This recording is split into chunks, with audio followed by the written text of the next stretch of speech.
वसंत पंचमीच्या निमित्ताने पंढरपुरात श्री विठ्ठल रुक्मिणी मातेचा शाही विवाह सोहळा भक्तिभावात संपन्न होत आहे। मंदिर परिसर फुलांनी सजवला असून सनई चौघड्यांच्या मंगलसुरांनी वातावरण भारावून गेलं आहे। 2 टन फुलांपासून उभारलेल्या भव्य मयूर मंडपात देवाच्या लग्नाघाईचा आनंद भक्त घेत आहे।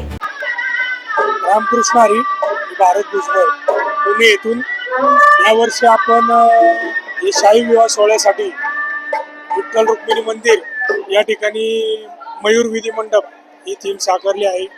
गेली 18 वर्ष झाली आपण ही सेवा करत आहोत। ही निस्वार्थीपणे सेवा करत असतो। ही सेवा करत असताना जो मला आनंदाची माझी भावना, हे जे काय भगवंताचे आशीर्वाद, ही जी काय माझ्या आई वडिलांची पुण्य आहे, हीच आज मला कामाला येत आहे आणि हीच सेवा आज पुढे पिढ्याने पिढ्या होत राहील।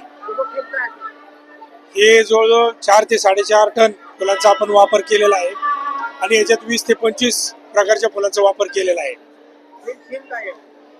यावर्षी आपण मयूर विधी मंडप अशी थीम साकारली आहे। Bureau report, Lokvahini media, Pandharpur.